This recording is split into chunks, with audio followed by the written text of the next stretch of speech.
ak instruction bu président parti Ousmane Sonko parti Pastef daal di def jébbal ko cellules yi section communale section pays à l'étranger des coordinations départementales et de circonscription électorale législative à l'étranger des secrétariats généraux des mouvements nationaux, des députés élus locaux, membres du Conseil national, cadres et responsables politiques du parti, des militants et militantes.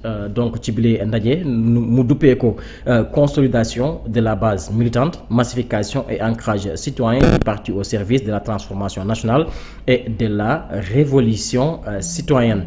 Ci bile ndaje bëri ay instructions yu mu si daal di joxe bi si njëkk rek nekk ab objectifs stratégiques nationaux du parti, massification du parti, contrat objectif atteindre 1 million de militants identifiés et actifs dikkaat aussi si li nga xam ne nag moo di jaayub carte yi fas yéene nekk doore janvier 2026 bii nuy daal di dëgmal création ou redynamisation de 10 000 cellules fonctionnelles couvrant les 46 départements et 557 communes et la diaspora.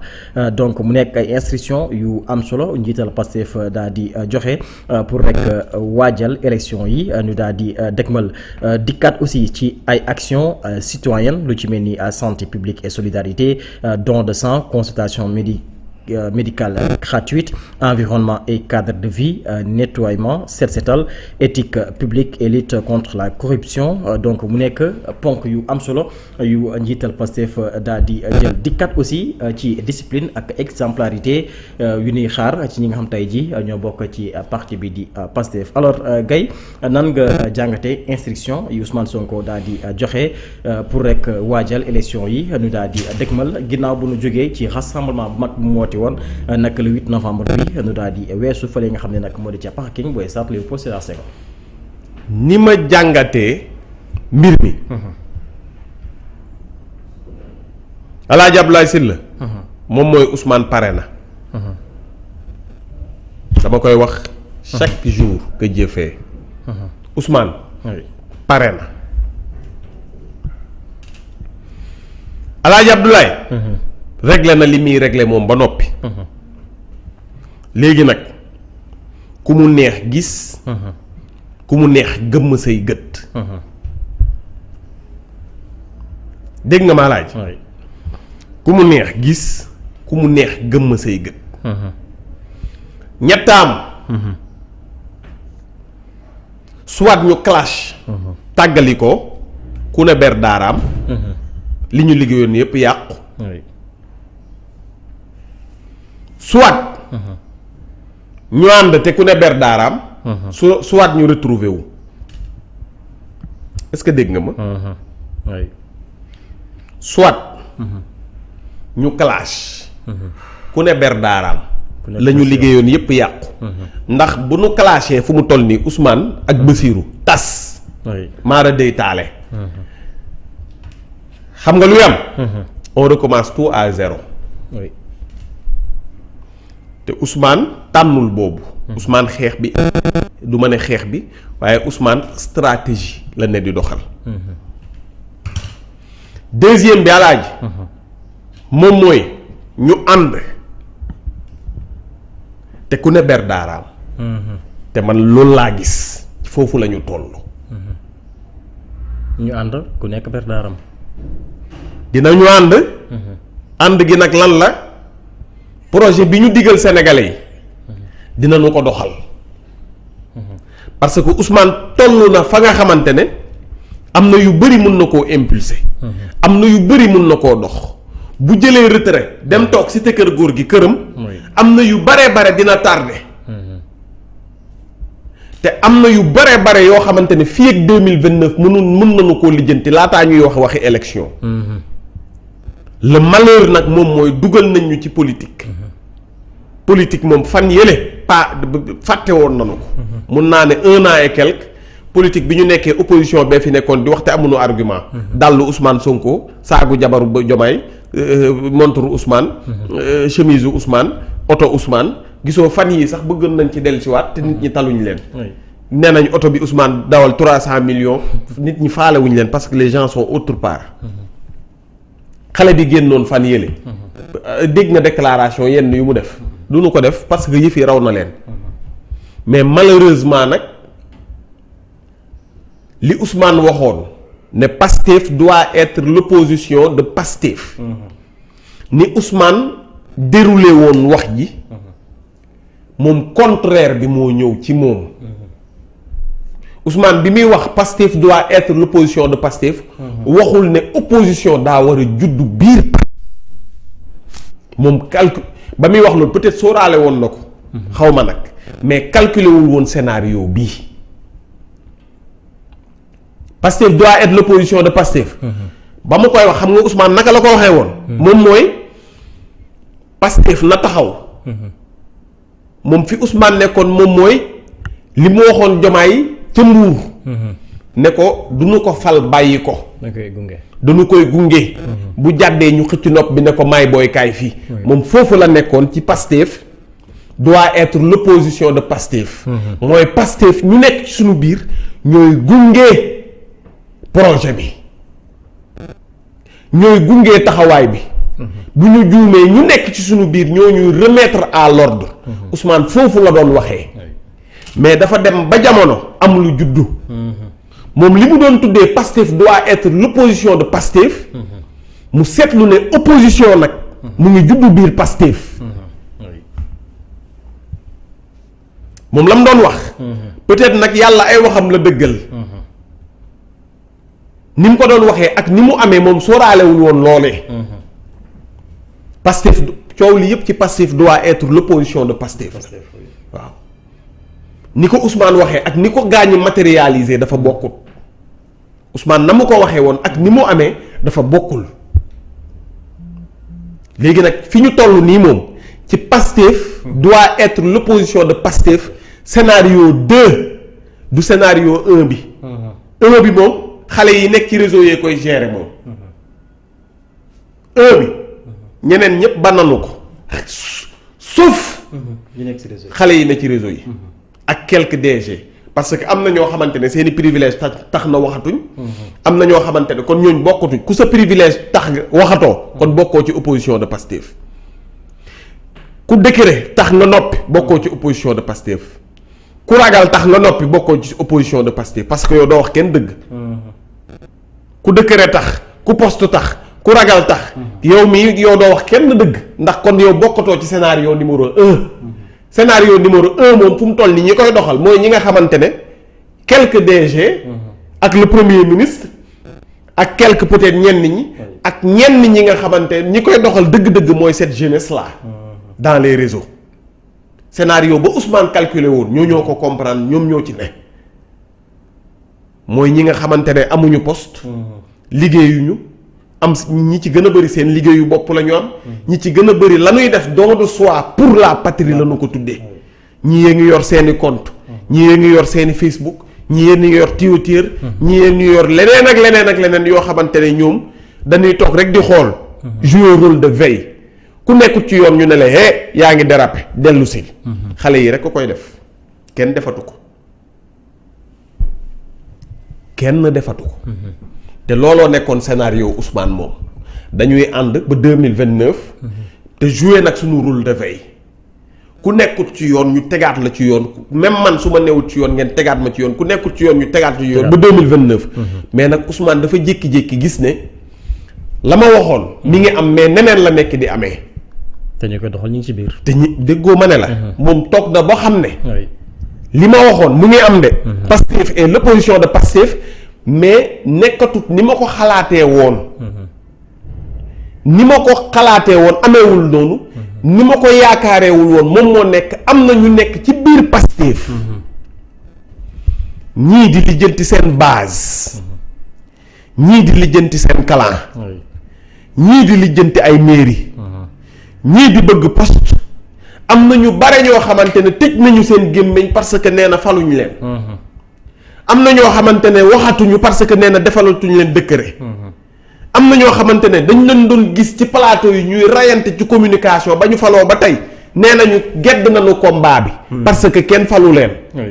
am na ñoo xamante ne ñu ngi dal ci Ousmane Sonko parce que yaakaar nañ ne li tax Diomaye falu leen ñoom la. am na ñoo xamante ne abandonné nañ. ñii nee nañu fàtte nañu. ñii nee nañu kenn séddunu. ñii nee nañu Ousmane yëgul ay nitam. ñii nee nañu Bassirou sóoraale wuñu. ñooñu ñu ngi ci sunu biir. am na ay alliés yoo xamante ne ba ñu ñëwee. poste leen yëkkati ñu ngi ci sunu biir. séddoo leen ñor. te man waxoon naa ko kenn du fi séddoo lenn. am na ñoo xamante ne don de soi pour la patrie dugalu leen ci sunu biir. leneen a leen yëkkati. scénario 2 juddu nag. scénario 1 moom romb na léegi 2 juddu 2 bi mu juddoo opposition nekk ci biir Pastef. bëgg nekk biir Pastef bëgg nekk opposition. opposition mooy xam nga lan nekk ci biir parti bi. te am sa agenda wu bopp. loolooy scénario 2 Ousmane sóoraalewul woon boobu. peut-être sóoraale woon na ko nag. nekk ci biir parti bi am sa agenda bopp. di doxal looloo dangereux. Ousmane loolu la bëgg a lijjanti nii nag léegi. ñi ne ci biir parti bi. te seen bopp dong ñor leen. Ousmane loolu la jóg pour lijjanti ko. mooy scénario 2. léegi nag alaaj Ousmane am na lu mu àndal. wala il est très fort politiquement. wala il sait prendre xawma lan de l'avance. wala il sait xam na lu nit ñi xamul wala peut-être ba bés daal bëgg naa toog Ousmane laaj ko. ne ko Ousmane yow say stratégie lan la exactement da ngay lan la daa am waa peut-être nag moom li mu ne woon Yonent bi sallallahu alayhi wa sallam. alaaji Ousmane xam na ne fu nu toll nii à l'instant T. bu dugalee askan wi fenn doon cuune. alaaji bu nit ñi delluwaatee. ci mbedd yi di sànnante ay xeer. te jëmmuk Ousmane jur ko. Ousmane doon cuune. Ousmane buggut lool te fas yéenewu ko te xalaatu ko. te du ko def te buggu ko. Ousmane fu mu toll nii addunaam yépp bëggatul lenn luy xeetu violence moom. yeewu ci réew mi. ci loolu la ne. deuxième mbir alaaji di ngeen xam ne Ousmane a leen gën a muus. deuxième mbir alaaji parti bi moom ku koy génn yaa koy génnal sa bopp mais kenn du victimiser wu. Ousmane du teg kenn lenn. ba nga mën a génn parti bi doon victime. du am Pastef. waaw loolu moom ñaar yooyu. Ousmane yooyu lay xeex fu mu toll nii. benn bi dina lijjanti li muy lijjanti te violence dootut am Sénégal loolooy mbébétam moom. te man xam naa ko. loolu la ñëpp di ñaan loolooy moom loolooy mbébétam loolu la bëgg. te li ma yaakaar loolooy am. ci li ma yaakaar dinañu lijjanti li ñuy lijjanti te bal du tàkk dara du xew. insha allahu rabbi parce que nag alaaji Ousmane bu amee levier yépp téye ko ci loxoom. am stratégie mën a xeex. askan wi ne ci ginnaaw. muy xoole ba askan wi génnaat di xeex. mu doon cuune. loolu mënta nekk sax. beneen mbir. ku génn Pastef wala nga ber sa yoonu bopp bëgg jouer la victime. Ousmane du la ko may. moo tax Ousmane xool ko ba mu tàmbalee ba tey moom mooy défendre Diomaye. parce que xam na ne jour bu ma dalee ci kaw Diomaye bu dee Diomaye beru na. loolu mën na doon atu. ba ci gunge bi. li mun a génn leen teeru Diomaye. teraanga la xam nga mooy lan. lépp luy xeetu teraanga moom ku nekk fii man maay dëkk di la ko defal wor buy am moom yéen doo nga may wor waaye man du ma leen mës a wor. mooy ñaari stratégie yi. benn bi xeex du am te kuy génn da ngay jël sa responsabilité bopp kenn du fi victimiser wu dem sa yoon. ñaar. léegi nag beneen mbir alaaji heureusement ba Ousmane doon nitu dëgg. bu doon nitu dëgg. alaaji lii yëpp xam nga kañ lañ koy xam. 2027. te 2027 sax duñ ko xamee noonu. 2029. lanu naroon a xëy rek wala ñu dem 2027 2028 insha allahu rabbi yàlla nañu ko fekk yàlla bu kenn manqué. ay waay yàlla na fan yu gudd. li waa ji doon wax gudd fan rek laay jooy. yàlla nañu ko fekkee xam nga lan noonu waroon a toog. danoo waroon a toog alaaji rek lépp nay wurmet suñu kaw. waaye Ousmane ba mu toogee xool jàngat gis yëfi. la génn def barrage ne li ngeen bëgg du am. ku fi ñëw ak sa agenda bopp feneen nga koy lijjantee mais du ci biir Pastef. clan du fi am. ku fi ñëw ak sa clan bopp feneen nga koy lijjantee mais du ci biir Pastef ku fi ñëw bëgg poste feneen lañ lay falee waaye du biir Pastef. loolu moom Ousmane lijjanti na ko moom ba mu réglé wu. léegi nag que chacun prend ses responsabilités looloo xew nii fu mu toll nii. scénario 1 waxoon naa ko demeewul noonu. scénario 2 ñëw bett na ma bettu ma waaye dinaa ko lijjanti. loolu la Ousmane def nii lijjanti na ko nag le 8. ndax nee naa ne oto ba jëm le 8 départ oto ba jëm 2029 départ na le 8. léegi nag fu mu toll nii ku ci ne yow yaa xool fa la neex. ñii nee nañu stratégie la ñoo xam ñii nee nañu nàngam ñoo xam. ñii nee nañu dara xewul ñoo xam. ñii nee nañu ñun dañuy politique rek ñoo xam mais ku ne na tànn fa nga ne. bés dina ñëw nag ñu àtte. waaw ku ne na tànn yow sa position. bés dina ñëw àtte am. mais à l'instant téemoom. na leen leer ne ku am sa agenda bopp feneen nga koy lijjantee waaye du ci biir Pastef. Ousmane wax na loolu. ku am sa buggub seddu feneen nga koy lijjantee mais du ci biir Pastef. léegi nag Pastef moom li ko arrangé Ousmane li ko arrangé moom mooy nanu ànd ci njëkk ak teraanga. doxal li ñu diggal askan wi laataa 2029. léegi nag bu ñu yeggee 2027. ku bëgg ber sa daara ñu dem ci ay élection bu ñu yeggee 2029 tamit ku bëgg ber sa daara ñu dem ci ay élection mais lenn moom lenn alaaji lenn laay wax. ñi yor réew mi yërëm leen ñu ñeme leen Ousmane alaaji ngay juge ngay magistrat ngay lu ne ci àdduna lenn moom bu leen ko xalaatati que chacun assume askan waa ngi xuppi ay bëtam di xool Ousmane a ngi doxal yéen a ngi doxal askan waa ngi seetaan lenn moom bu leen ci dugg lenn bu leen ci dugg lenn bu leen ci dugg foofu bu ngeen ko defee yéen a tooñ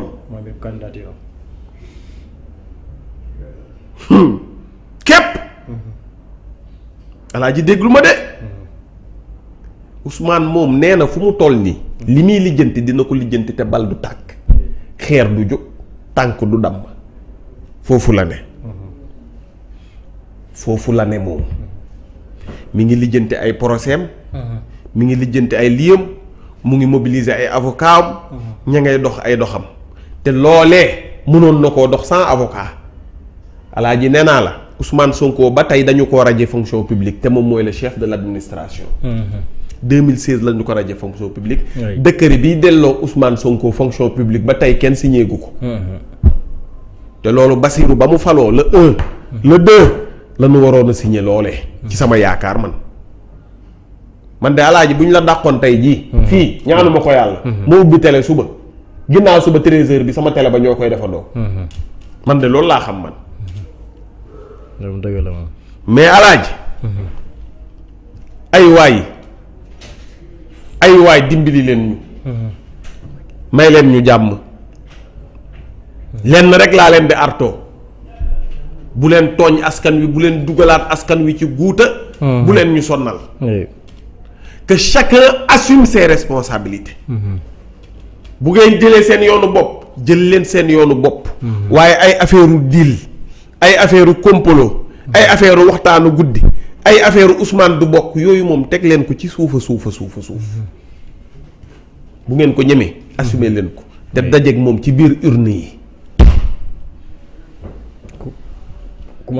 ku mën sa morom duma ba mu xoolee benn bët waaye Ousmane du bokk man loolu moom xeetu ñàkk jom gu mel noonu musuma koo gis ci àdduna xeetu ñàkk jom gu mel noonu musuma koo gis ci àdduna diw du bokk yow doone diw bu bokkee ma gañe ko ñu gañe ko doo ko wax mukk waaye diw du bokk loolu tegaat leen ko ci suuf ba mu tegu ñu jàll ci leneen ku ko ñemee affronter ko ci urne yi alaaji lii rek a mën a sotti ci cere ji soow moom xaw ma sotti ci cere ji suuf alaaji lii mooy sew-sew gi la ligne rouge fii ak ñu ngi ci jàmm Ousmane dina wàññi suukar wàññi soow wàññi dugub wàññi soos wàññi cere wàññi mburu wàññi nebedaay wàññi macaroni wàññi sardine wàññi daxin wàññi mbaxalu naar wàññi mbaxalu saal bi yépp Ousmane dina ko wàññi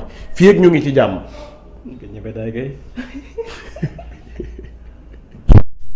alaaji fii ak ñu ngi ci jàmm Ousmane lii la tànn moom. Ousmane dafa tànn ne.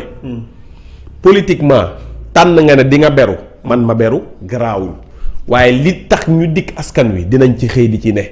élection bu amee ku mën sa morom duma lii la Ousmane tànn. ak wàññi nebedaay. waaw dinañu wàññi lépp ci réew mi. li ñu digganteeg askan wi dinañ ko reyante alaaji dinañu dox suñu soxla dinañu def lépp. bu élection amee nag ku mën sa morom duma. lii la Ousmane tànn lii mooy stratégie Ousmane. te Ousmane nag stratégie am ci parteem la ko wax.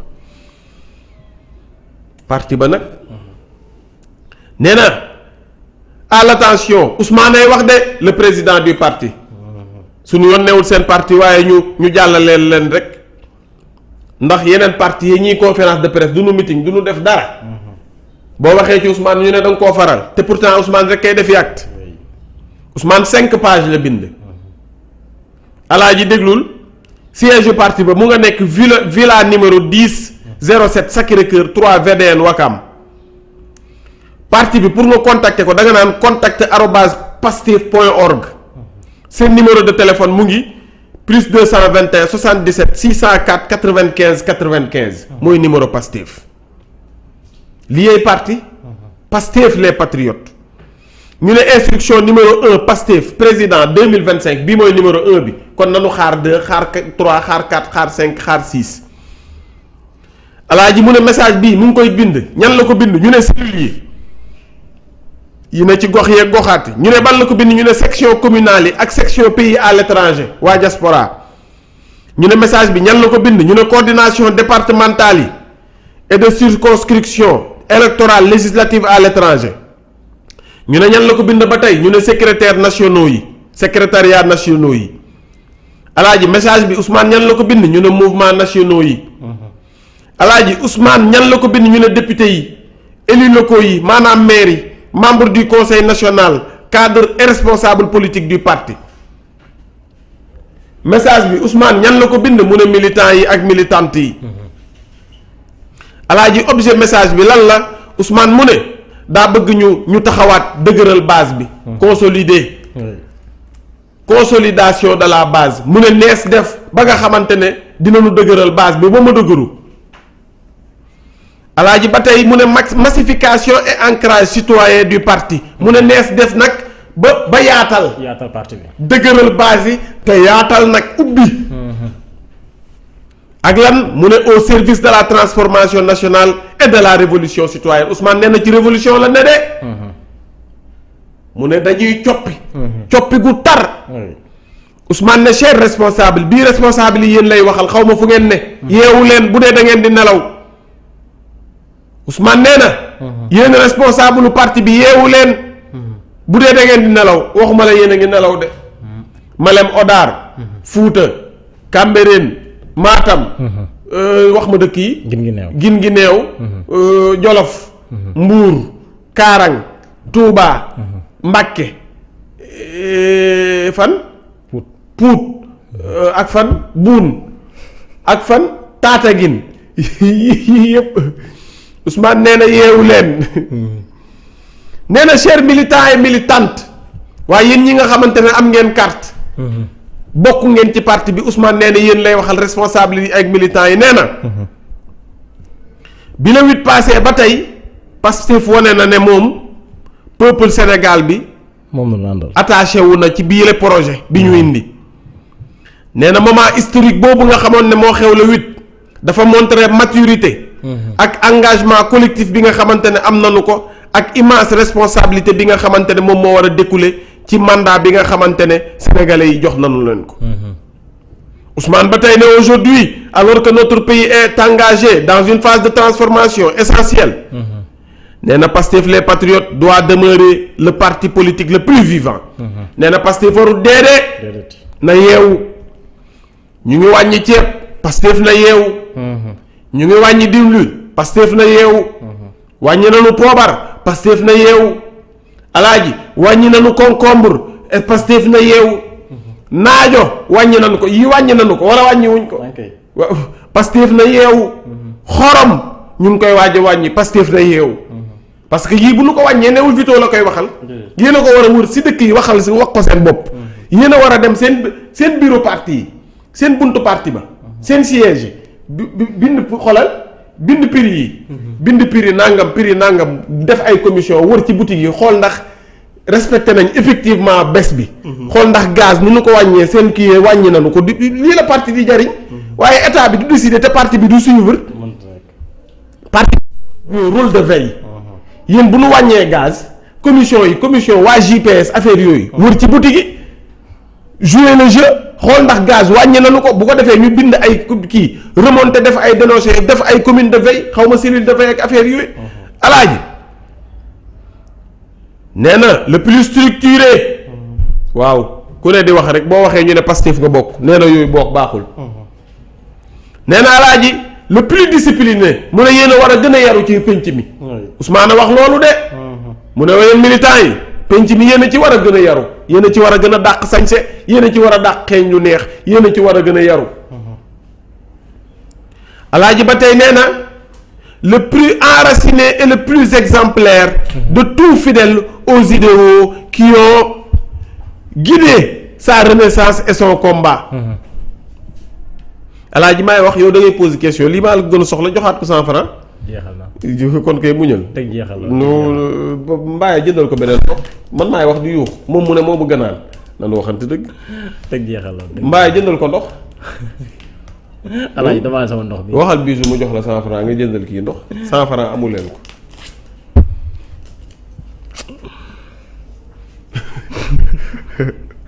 alaaj page yi 5 la te maa ngi page 1 nii. doxalal déglul. nee na le plus enraciné le plus exemplaire de tous. de tous waaw. mu ne fidèle aux idéaux qui ont guidé sa renaissance et son combat. Ousmane nee na bu leen fàtte li ñu fi indi de. Ousmane ba tey nee na la présente instruction conformément au statut au règlement intérieur et aux orientations du président de Pastef engage l'ensemble des structures dans une nouvelle dynamique de mobilisation politique, sociale et citoyenne en vue de consolider notre rôle majeur dans la transformation nationale en cours. nee na parti ba Ousmane génne na parti bi ci yëfi de alaaj déglul Ousmane nee na alaaji objectif nag nationaux du parti. Ousmane nee na seen objectif lan la nag bii mooy page 2 bi mën ñëw ci 2. bii su demal 2. ñu ne moom mooy. objectif yii suivant yii la ñu assigné structure yi. du parti à l'horizon 2026. alaaji 2026. dina neex dina yëngu Pastef woote na. 2026. dina neex dina yëngu Pastef woote na. 2026. dina neex dina yëngu Pastef woote na 2026. incha allah yàlla na nu fekkee. alaaji yàlla bu kenn wuute. yàlla na nu yàlla musal ci ndog-ndog. alaaji daal Ousmane nee na lu waay doon foo. tey mooy la kañ. tey mooy le 16. tey mooy le 16. Ousmane nee na lu waay doon foo ko. lu waay doon divertiru ko. lu waay doon mer ko. lu waay doon évacuer ko. balaa 2026 ndax à l'horizon 2026 dina neex dina yëngu Pastef woote na. alaaji nanu waaj jënd leen oto yu bees. ut leen essence ut leen ay caméra jënd leen ay drone. Ousmane woote na de. live yu dagg. live yu kale. live yu nangam. ku ko am nit ñi bala fi. woote na Ousmane woote na 2026.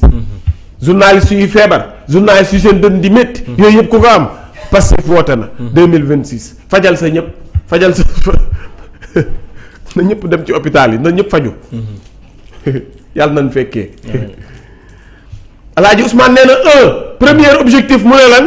massification du parti. massification du parti xam nga luy massification.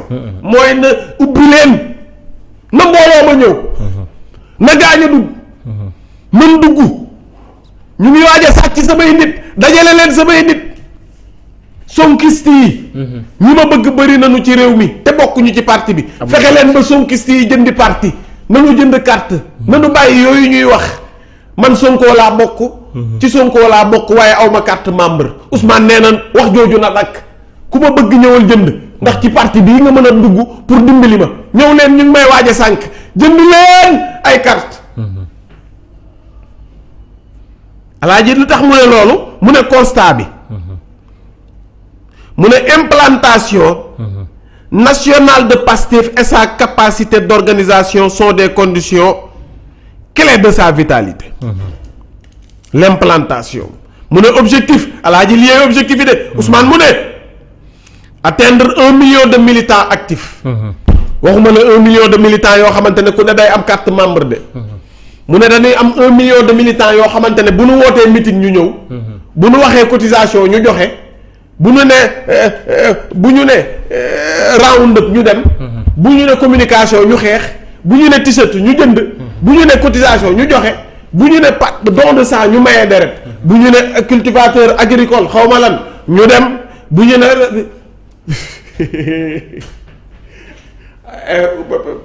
biisu li may def nii am na ku ne Pastef ku ko mën a leeralee nii barke Serigne Touba amu ci. li Ousmane wax démb man maa koy leeral ba ngeen xam lan la Ousmane wax. journaliste yi yëpp dañoo toog fii di caaxaan di foo Ousmane wax lii mu wax amul ku ne Pastef ku mën a def lii ma def. kenn la de xanaa kenn laa ko yaakaar te du am jot bi. Xaadim Bamba Fall. Xaadim Bamba Fall waaw. moom dong laa yaakaar ne mun na leeralee li may leeralee nii. waaye amul jotam parce que du dem émission boo xamante ne 2 heures de temps la kay anima talu la mi ngi ci téléphone am di naan ay ndoxam. bàyyee la caméra yi ngay wax.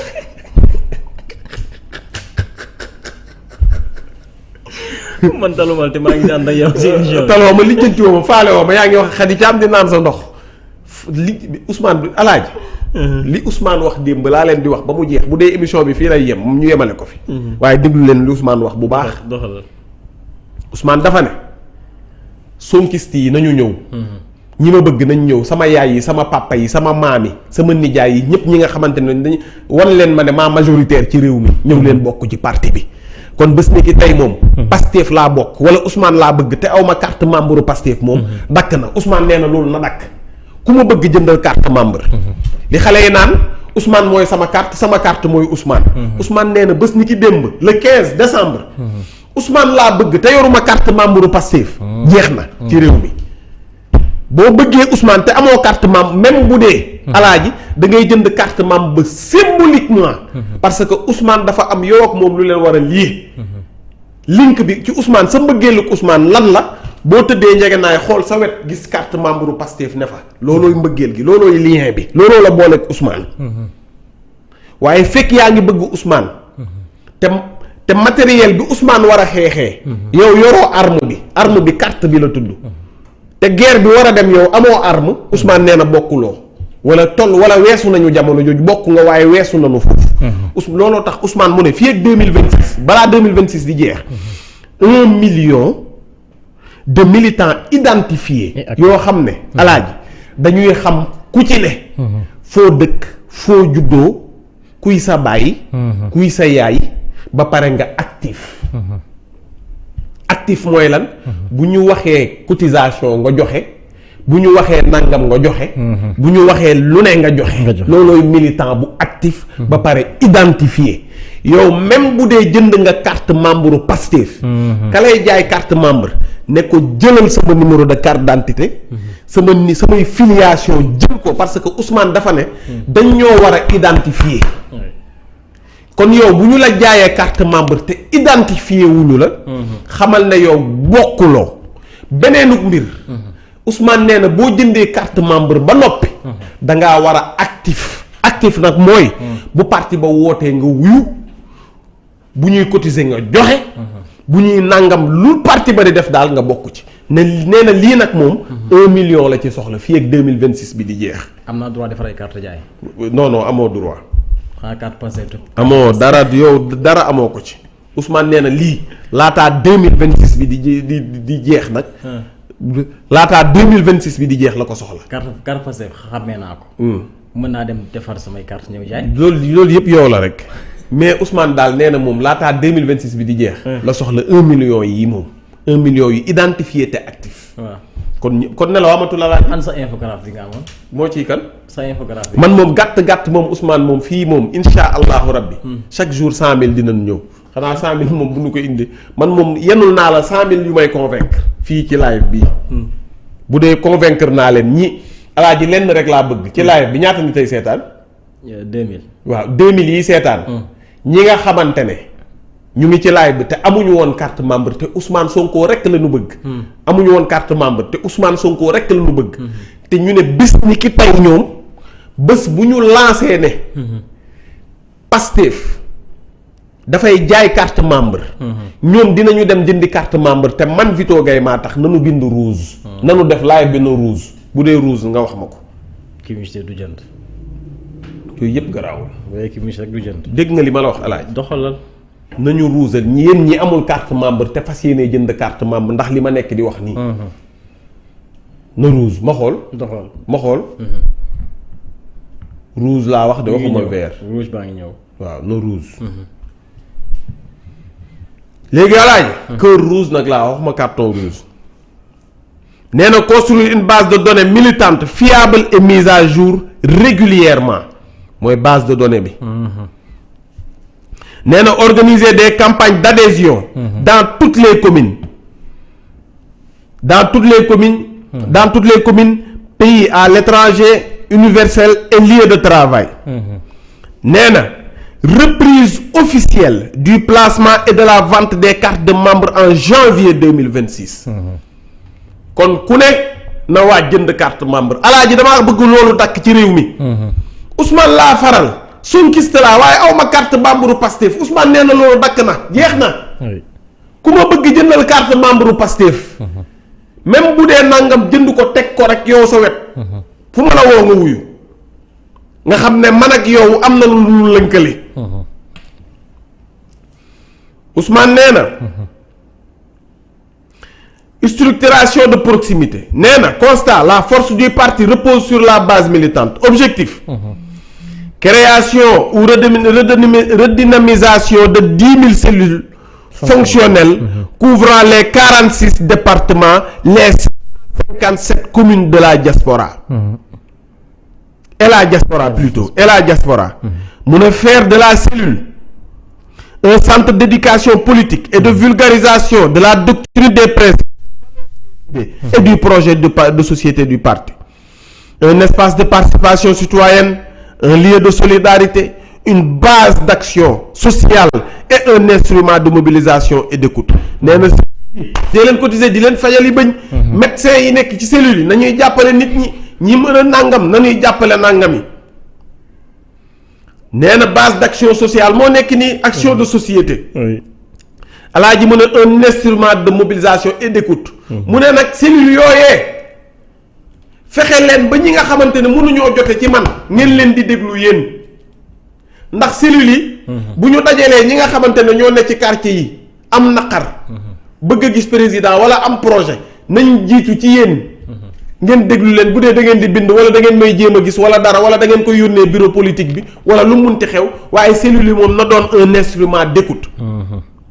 nee na redynamisation organique et cohésion interne redynamisation organique et cohésion interne mu ne constat mu ne la vigueur du parti dépend de la vitalité de toutes ses composantes. Objectif réunion statutaire régulière dee leen réunion Ousmane nee na dee leen dajale di réunion di waxtaan régulièrement nag ñii nañu def par une semaine ñii def par 15 jours ñii def par un mois peut-être di ngeen xam noo leen koy lijjante. nee na élaboration de plan d'action trimestriel demal gay mu ne élaboration de plan d'action trimestriel mu ne chaque 3 mois moom cellules yi nañ organiser benn mbir alaaji waaj leen jënd leen ay oto yu bees jënd leen ay caméra Ousmane nee na parti mba daa war a dox de chaque 3 mois moom cellules yi nañu organiser dara alaaji nee na production obligatoire de rapport mensuel d'activité cellules yi Ousmane mu ne production obligatoire de rapport mensuel d'activité nee na relance des activités de toutes les coordinations et sections du Sénégal dans la diaspora et dans la diaspora mu ne tenue des réunions mensuelles des secrétariats nationaux mu ne dynamisation dina ma rey dynamisation xaw ma dynamisation barke Serigne Bamba Mbàkke alaaji li may def nii fayuñ ma ci dërëm yéen waa Pastef yéen ak may seetaan dërëm fayu leen ma ko ci yaa ngi dégg yéen ñii seetaan live te bokk Pastef dërëm encaissé wu ma ko te maa ngi wax bay xëxët lii seen bureau parti la seen bureau politique bee leen ko waroon a defal nii defuñu ko man ma ñëw di leen ko defaral déglu leen ma nag xam leen li ma leen waxul dërëm encaissé wu ma ko ci lii xaayaan ku dégg séeréer de ñoom ñu ngi seetaan live bi di aimé di nangam seen bureau parti bi ñoo waroon di wër ci plateau yi defal leen ko defuñu ko ñoo waroon di ñëw jënd ay temps d'antenne expliquer lii Ousmane defuñu ko ñoo waroon def live def ay panel def ay kii defuñu ko man ma ñëw di leen ko defal xam leen na nag dërëm yoruma ko fi ma toog nii wax leen ko Ousmane Sonko wala ngeen lijjanti ko dërëm yoruma ko fi ma toog nii waaw ñu continuer dañ ko war a fay barke alxuraan lii dañ ko war a fay lii communication d'un parti politique ma nekk di ko def nii dañu ko war a fay nanu xam ne dërëm yoruma ko waaw li ñaq jariñu maa ngi ñaq nag fexe leen ba ma jariñu dëgg laa leen wax alaaji dynamisation xaw ma dynamisation des mouvements nationaux de jeunes femmes enseignants aînés cadres artisans doomu daara personnes handicapées conformément à leur règlement intérieur approuvé par le bureau politique national respect de la discipline et cohésion verticale mu ne action citoyenne le rappel du 8 novembre Ousmane ne le 8 novembre a rappelé que PASTEF n'est pas seulement un parti politique mais une dynamique sociale populaire et citoyenne man lii ma ci boole man patriote zone ma koy yëgle insha allahu rabbi les maîtres du monde Pascal Boniface ko bind patriote zone bu soobee sunu borom Ousmane parmi les 20 maîtres du monde les personnes les plus influentes de ce pays dañuy célébrer Ousmane Sonko insha allahu rabbi képp ku ci bëgg bokk dinañu leen jox numéro yi dinañu leen wax jour bi bu soobee sunu borom dañuy célébrer Ousmane ak Pascal Boniface mi ko sargal ca bitim réew ñun dinañu sargal Ousmane ci biir réew mi tàmbalee ko nag activité yi nga xamante ne moom def na ko activité de lancement yi insha allahu rabbi patriote zone ñun lii ñu ci boole ñun xam nga lan moo ñu ci boole Ousmane dafa ne alaa ji déglu ma mu ne le 8 novembre a rappelé que PASTEF n'est pas seulement un parti politique n'est pas seulement un parti politique de mais une dynamique sociale dynamique sociale booboo créé patriote zone mu ne populaire looloo créé moo ci boole patriote zone et citoyenne looloo ci boole patriote zone may nuyu sama gaa ñëpp waajal leen bésu sargal Ousmane Sonko insha allahu xam naa moom sax bëggut yooyu waaye dinañu ko def ndax duñ ñu gën a yey ci moom alaaji mu ne chaque structure doit mener des initiatives citoyennes régulières et utiles pour servir les populations les axes suivants ne sont pas limitatifs mu ne yii may lim nag bu leen ci yem mu ne structure bu ne da nga war a servir population bi waaye acte yii may lim bu ci yem ne sont pas limitatifs mu ne déglul santé publique et solidarité mu ne dee leen organiser ay journée de don de sang Ousmane loolu la wax mu ne consultation médicale gratuite pour les familles vulnérables ay consultation médicale de consultation gratuite dee leen ko def mu ne campagne de prévention et de sensibilisation maladie chronique santé maternelle nutrition hygiène addiction mu ne dee leen ko def journée de don de sang ak consultation médicale gratuite mu ne environnement et cadre de vie Ousmane nee na opération de nettoiement Pastef dee leen set setal dee leen organiser yi set setal alaaji mu ne plantation d'arbres et réhabilitation d'espace public mu ne jardin d'espace public mu ne jardin public yeeg yooyu dee leen ko defaraat dee leen jëmbat garab it mu ne initiative d'assainissement communautaire mu ne dee leen assainir xawma di fosse yu bënn yi fosse yu nàngam yi ci koñ yi dee leen ko déboucher yooyu mu ne du loolu mu ne éthique publique et lutte contre la corruption mu ne causerie et formation sur l'éthique publique da leen organiser ay causerie di woon nit ñi ñëw di waxtaan ak waa réew mi di leen xool nger lii nag imaam yi war nañ ci dox fii parti imaam yi xeex guerre. wax diine l'islam ni mu teree guerre ni mu teree mbóosóor ni mu teree yooyu noonu. installation de vigie citoyenne. pour protéger les populations vulnérables, dénoncer les abus dans le respect des lois, promouvoir la transparence publique, etc. Solidarité sociale et communautaire. Alaaji Ousmane nee na visite aux familles vulnérables dee leen seeti ñi ñëw doole yi. Ousmane nee na renforcement scolaire bénévole mentorat et alphabétisation. mu ne dee leen jàppale nit ñi ci njàng xale yi. soutien aux personnes âgées malades et handicapées. loolu xam ngeen ko. visite aux autorités et communautés religieuses coutumiers et culturels mu ne dee leen dem ci këru diine yi. di fa dox di fa waxtaan imam yi ne seen koñ yi. borom daara yi ne seen koñ yi dee leen fa dem Ousmane loolu la wax. sensibilisation politique et porte à porte nee na porte à porte bi. bu leen ko baax nee na il s'agira notamment de vulgariser la vision de transformation nationale et des réformes en cours. mu ne li ñuy liggéey dee leen ko wax porte à porte. mu ne d'organiser des causeries communautaires cercle de dialogue. panel populaire organiser un porte à porte hebdomadaire. pour écouter et informer les populations. Ces actions renforcent l'ancrage populaire du parti. Son rôle de mouvement social en première ligne. Alaaji discipline exemplarité et devoir de proximité. Ousmane nee na yaru. déglu ko mu ne les députés élus locaux membres du conseil national cadres et responsables politiques du parti ont l'obligation morale et politique d'être au service de la base militante. Ousmane nee na député yi. Oui. maire yi. membre conseil national bi. mu ne cadre yi. responsable politique yi. mu ne responsable du parti yi. seen téléphone yi ubbi leen ko obligatoirement. koy moo jot leen. nee na vous avez l'obligation waxul da leen neex de. c'est obligatoire. par force. ñi mu lim nii. nee na ubbi leen seen téléphone yi. dañu may woo jotuma génn leen ci yooyu ngeen ne. yi fi caaxaan yooyu ngeen ne. bu dee da ngeen a jàpp liggéey bi yónni ut leen beneen numéro ngeen jox ko nit ñi. ut secrétaire di ko fay par weer muy jël appel yi di la ko bindal boo ñëwee di rappeler nit ñi. rangel la yan mooy urgence yan moo dul urgence kan moo la woo démb ku la woo tey kan nga war a oo suba. soyez organisé. seen injoignabilité bu leen ko organiser. seen joignabilité Ousmane nee na ngeen organiser ko fexe leen ba nit ñi mën a jot ci yéen même bu ñu jotul ci yéen. ñu jot koo xamante ne leer na leen ne bu ñu jotee ci moom jot nañ ci yow. waxuñ la yow forcément mais organisé wul. Ousmane nee na cet engagement implique dans les limites de leur capacité. une présence régulière aux côtés des cellules. section et coordination. un accompagnement logistique instructionnel et pédagogique. une participation active aux activités citoyennes sociales et de porte à porte. un rôle de relais auprès des populations pour expliquer les réformes et recueillir les préoccupations. Un devoir de disponibilité, d'écoute et de solidarité et d'humilité. Alaaji nuyul nit ñi ma naan ndox tuuti. tout leer bay ma àggaleel la. bay ma àggaleel la non ni ma koy waxee mënoo ko doon ni ma bëgg nit ñi xamee ko ban maa ko mën a waxee noonu. bay ma àggaleel la. boo ñëwee ba ci cinquième bi nga ñëw. yaa ngi woon fan toutes les responsables du parti doivent renforcer la proximité avec la base. La cohésion entre dirigeants, élus et militants conditionne notre réussite politique et sociale.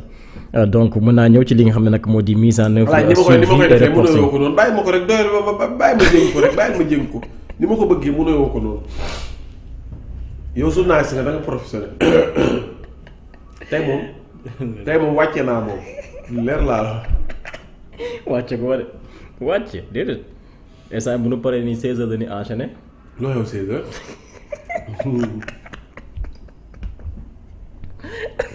da ngaa mën rek. da neex. xam nga ne lii seen waa parti bee ko waroon def li ma leen di wax dërëm yoru ma ko fi ma toog nii wax leen ko Ousmane Sonko woo leen ko ne ko xale baa ngay toj li nga wax mi ngi koy wax askan wi te dërëm yoru ko wax leen ko Ousmane Sonko.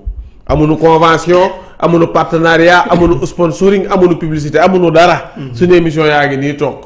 wax leen ko Ousmane Sonko. xaama naan tàngal xaama lekk tàngal. mën naan tàngal de waaye loolu di nga ko def. Alaaji.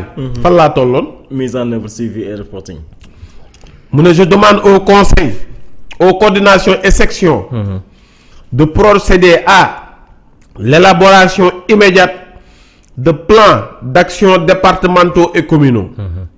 la mise en place d'un calendrier d'activités citoyennes et politiques, la production d'un rapport mensuel obligatoire rapport yi moom Ousmane nee na c'est obligatoire maintenant. activités yi ngeen di def mensuel parce que alaaji parti mooy defar réew. oui. mu ne la formulation des propositions de format et de date pour les tournées départementales du président de Pastef. Ousmane nee na ngeen proposé ko ay date. yaay lay la laa.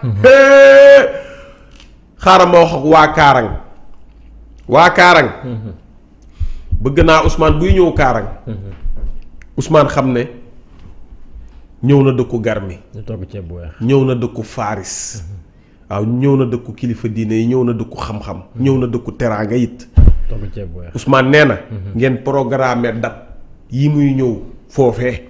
waa Kaarang waxtaan leen te fexe leen nag ba Ousmane jour ba mu fay ñëw fekk ma fa.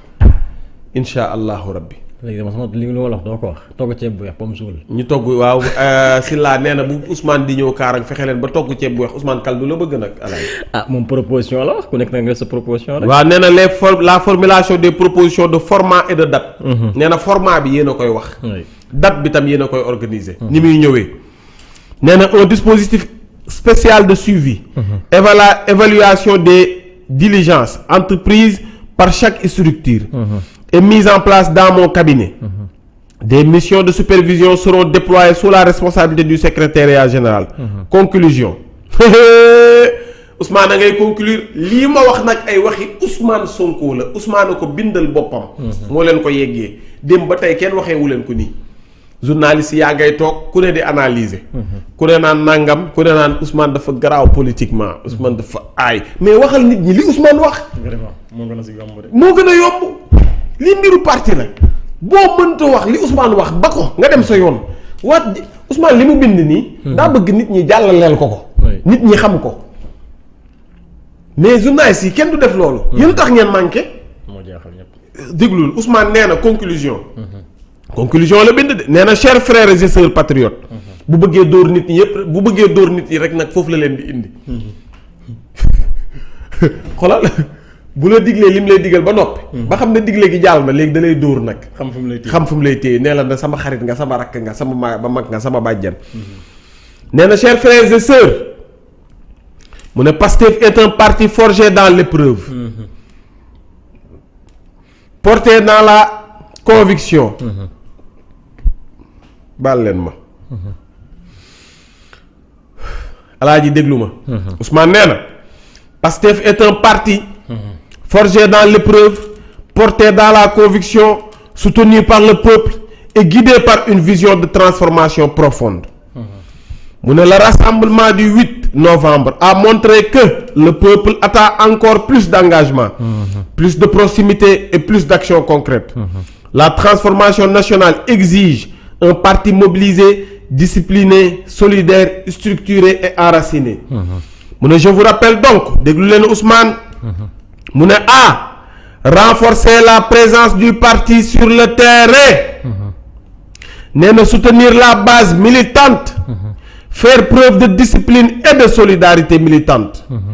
nee na promouvoir le travail, l'éthique et la fraternité. incarner l'espoir populaire dans chacun de vos actes et initiatives. nee na j'attache nag une importance capitale à la bonne exécution de cette instruction qui dorénavant constitue une priorité du parti. mu ne j'exhorte chaque structure, chaque responsable et chaque militant à s'approprier son contenu et à s'assurer de son application pratique. mu ne le Sénégal, le secrétariat général du parti est chargé de veiller à la bonne exécution de la présente instruction. Fait à Dakar le 15 décembre 2025, le parti de Pastef les Patriotes, Ousmane Sonko, le président. Très bien. lii la Ousmane Sonko wax ay militants am. Très bien jërëjëf Gaye. léegi nag li ma ci mën nii. xam leen ne fayuñ ma. dama leen koy wax. dërëm fayuñ ma ko. très bien. waaw li ma leen defal nii dërëm fayuñ ma ko nanu ko xam. loolu leer na. jaajëfal la bu baax. waaw nee nañ man maa yor cellule 313. waaw man mii maa yor cellule. man maa jaay carte yi. cellule de veille bu 313. waaw maa jaay carte yi. maa jaay carte yi. yaa jaay carte yi. waaw man journaliste ni ñàkkee xorom dañ ma jaaxal waa léegi de bu dee journaliste am na journaliste bu leen defal lii Sénégal ci suba ba tey. wax leen ma wii bu dee amutoon ne leen ma non bindal leen ma Vito yow lañ ci doon xaar. waaw bindal leen ma lool Vito yow lañ doon xaar wala Vito ci réew mi bindal leen ma rek Vito ci réew mi. Ousmane moom waxoon lu nee na ma Vito ci réew mi bind leen Vito ci réew mi amu leen ku leen defal li Ousmane waxoon démb ba tey yéen a ngi koy soog a xam. très bien jërëjëf Gaye merci beaucoup. jaajëfal bu baax a baax. toj nga ko faram-fàccee nga ko ba ñëpp a jot si sant la gërëm. alors dañuy daal di àddu ci leneen muy la division des investigations criminelles jot nañu daal di teg loxo